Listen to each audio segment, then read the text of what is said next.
Welcome back to the channel. Today we're going to be discussing The Civil War by Julius Caesar. This is translated into English, and it brings back some memories from way back grade school, high school.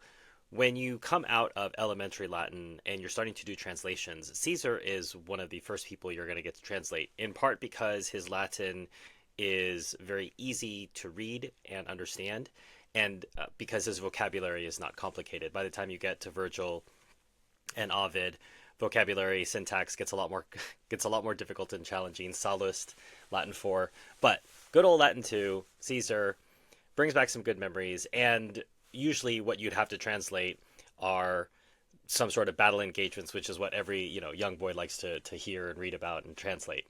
And you felt in a certain sense connected to Caesar because you were reading the text in the original. Coming back to it many years later and reading it in English and knowing the Roman history that I do now, I really got a sense of appreciation for Caesar in many ways. Obviously, I already knew him as a general, I knew him as a political leader, but I didn't know him as a historian of sorts while also commenting on his own legacy. So he's also acting as his own PR agent long before such a thing existed. Um, to give you a little bit of background, if you're not familiar, the Civil War is really between Pompey and Caesar. They were originally allies. They were part of what was called the First Triumvirate, and this was sealed in additional ways by Pompey having his sister marry Caesar. However, the sister passes away, and the other man who forms part of the triumvirate is defeated, and so that what was tying them together was loosened right around the same time that things were coming to a head with Caesar and the Senate. Caesar had been a consul before, but had gone off into northern Europe and was very successful there, and this leads to conflict. Now, what is fascinating about this is he speaks about himself in the third person. I think in part because he knew that this would be some kind of historical record. And I think, as I say, that's what's impressive about Caesar.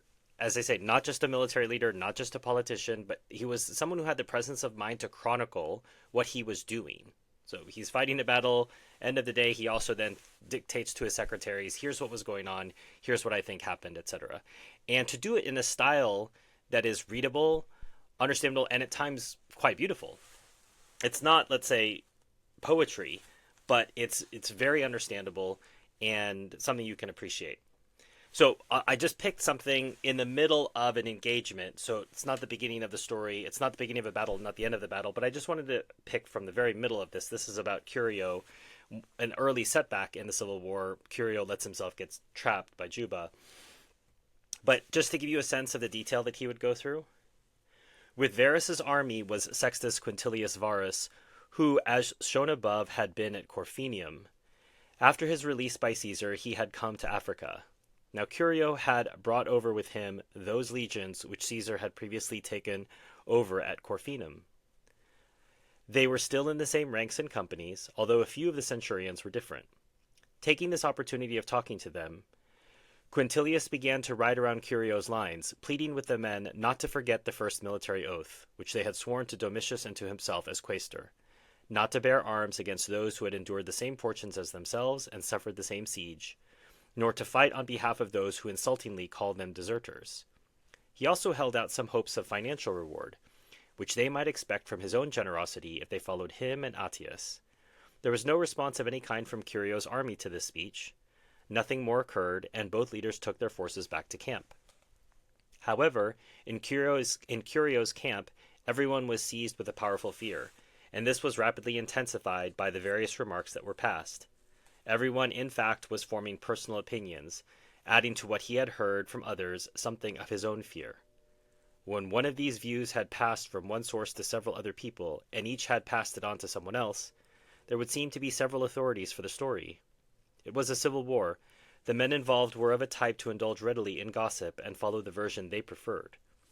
These were legions which a little time before had been on the opposing side. For even Caesar's kindness had lost some of its effect from the frequency with which it was offered. Men from different townships were thrown together, for they were equally made up of Marsi and Pelagians.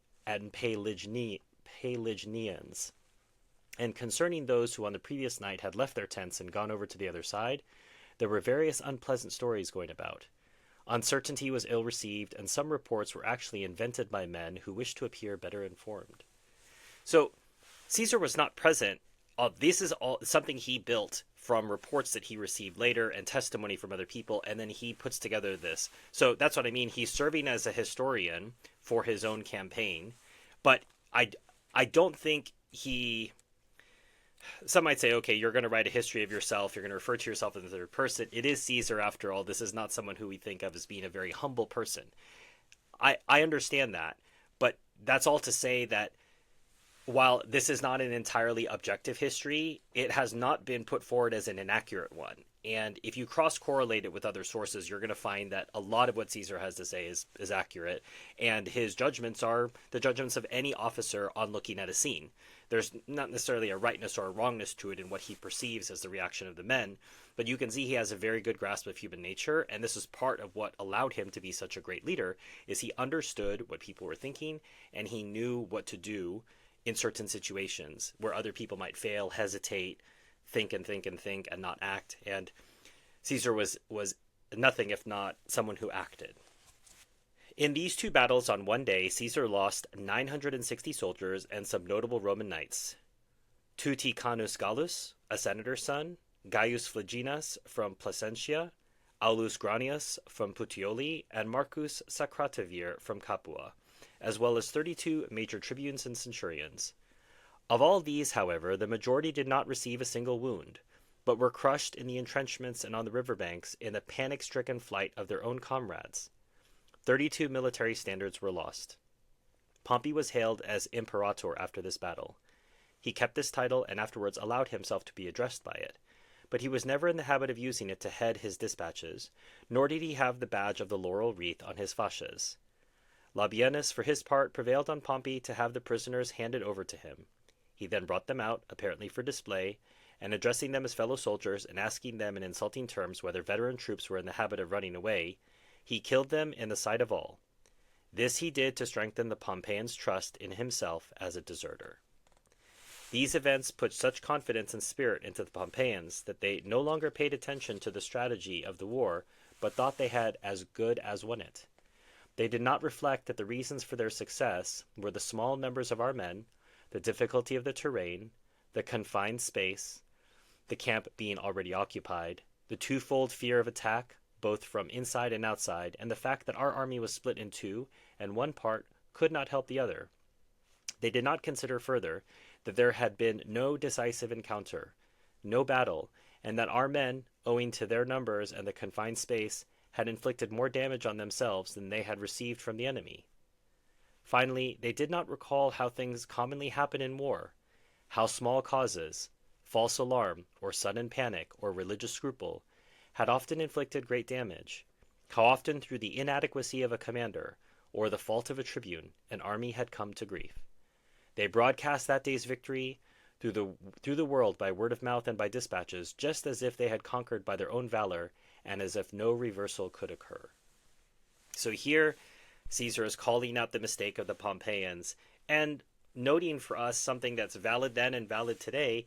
Small causes, false alarm, sudden panic, or religious scruple can often inflict great damage. That there are small things in war that can sometimes really change everything, and that have nothing to do with the superiority of an army. When this melee was reported, Marcellinus sent some cohorts up from the camp to help our men in distress. But these cohorts, seeing the men fleeing, failed either to give them heart by their arrival, or themselves to withstand the onset of the enemy. The result was that any reinforcements that came up, being infected with the panic of those fleeing, merely increased the alarm and the danger too, for the withdrawal was being hampered by the large numbers of men there.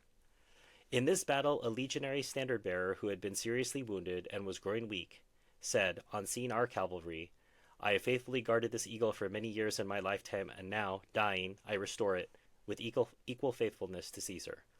I beg you, do not allow our military honor to be disgraced, something which has never happened before in Caesar's army, and bear the eagle to him safely." So it chanced that the eagle was preserved, though all the centurions of the first cohort were killed, except the senior centurion of the second line. So here too, Caesar's able to capture an episode of great valor, and this is that sort of commentary is something that you will see in military commendations, even in the present day, in which someone in his last moments is showing honor, bravery, and respect. The men taken prisoner with the ship included Publius Vestrius, a Roman knight, and Publius Ligarius, one of Afranius's men. The latter had been released by Caesar, with the rest, in Spain, and had gone afterwards to join Pompey. Then, in his flight, after Pharsalus, he had gone to Varus in Africa. For his faithlessness and treachery, Caesar ordered him to be killed. However, he pardoned Publius Vestrius, both because his brother had paid over money on request to Caesar at Rome, and because he himself made good his case before Caesar, explaining that he had been captured by Nasidius's squadron and was on the point of being led to execution when he was saved by the kindness of Varus, but had afterwards found no opportunity of desertion. So here he's also showing an episode somewhat of mercy. It's expedient for him. He was given some money as well. But Caesar doesn't lack the ability to comment on himself in various modes. He doesn't just say, Caesar good, Caesar's awesome, Caesar's a great military commander. There are so many times in this chronicle in which you see so many things that he had to deal with as a military commander and also as a politician in foreign lands in which Rome was in charge. Here, this is particular a military passage to give you some sense of Caesar as a strategist. Faced with an enemy of this kind, Caesar now proceeded to train his men, not as a general does veterans who have fought many successful campaigns, but as a trainer does inexperienced gladiators. He told them how many feet they should retire, how they should wheel round against the enemy, how to put up a resistance in a limited space, how to advance and retire alternately and make feint attacks. He almost went so far as to tell them where and how to throw their javelins, for it was remarkable to what extent the enemy, light infantry, had occasioned worry and anxiety among our men. Their constant javelin fire caused casualties among the horses and kept the cavalry from engaging, while their speediness wore out the legionaries, for as soon as any of the heavy infantry under pursuit halted and attacked them, they easily ran out of danger. Consequently, Caesar was seriously worried, for whenever there was an engagement he found himself totally unable to match the enemy cavalry and light infantry with his own cavalry, unsupported by legionaries. A further disquieting circumstance was that he had as yet no experience of the enemy legions. He did not know how he could withstand the combined forces of the enemy cavalry and their truly remarkable light infantry, once these were joined by the legions as well. And yet, another source of anxiety was the persistent feeling of panic engendered in his men by the size and number of the elephants. So he's fighting in Africa. For this last problem at least, however, he had found a solution. He had ordered a number of elephants to be transported from Italy so that our men might familiarize themselves with the appearance and characteristics of the beast, and learn which parts of its body were readily vulnerable to missiles, and, when it was fully equipped and armored, which part was left exposed and unprotected, and so was a suitable target for missiles. Further, he hoped that through familiarity, the horses would lose their fear of the smell, sound, and appearance of the beasts. He very largely succeeded in achieving these aims. The troops handled the beasts and observed how slow-moving they were. The cavalry used them for javelin practice with untipped darts, and the passivity of the beasts had made the horses grow accustomed to them. So, enemy is using elephants to terrify our horses. Okay, let's bring some elephants from Italy. I'm going to get you trained on them. You can throw javelins with no tips on them, so they'll just bounce off the elephants. Not going to kill them in target practice. And the horses will stay calm, and the men were calm. And here again, you see Caesar, as I say, as a brilliant strategist, not just a brilliant leader, not just a brilliant politician. So Caesar has had a very great impact on world history. Very rarely do you get to read the chronicle of someone from so many years ago who took the time to write in his own voice about events that he was involved in. So he didn't leave it to historians to write about what he thought about certain situations. He wrote it himself, which is typical Caesar, you could say. But, and again, it's in a wonderful Penguin Classics. Those of you who watched my channel before, you know what a big fan I am of the Penguin Project in general. And I think this is from the 1970s, one of the older versions when they were printing it like this. So if you'd like to support this work, you can buy a copy using the description below. You probably won't get access to this Penguin edition, but you'll have access to a newer Penguin edition. Using that link, that's one way you can support the channel. You can also hit like, subscribe, share this with people who might be interested in military history, might be interested in Caesar, or just maybe would like to dip their toe into classical works that were originally in Latin and they want to read the translation. This is an opportunity to do so, I think, with a text that's not particularly difficult and with a subject and a person who might be interesting broadly. If you'd like to thank me for this video specifically, you can use Buy Me a Coffee or PayPal. There are links to that in the description below. If you'd like to support my work on an ongoing basis, get reviews like this one early, or talk to me behind the scenes, there's my Patreon or YouTube membership. Those are ways that you can support the channel ongoing. And if you'd like to nominate a book for this year or next year, there's my Amazon wish list also in the description. Pick something from there, send it to me, and I will probably review it. If it's on my wish list, it's something I already want to read, and you buying it can bump it to the top of the line. As always, until next time, enjoy your reading.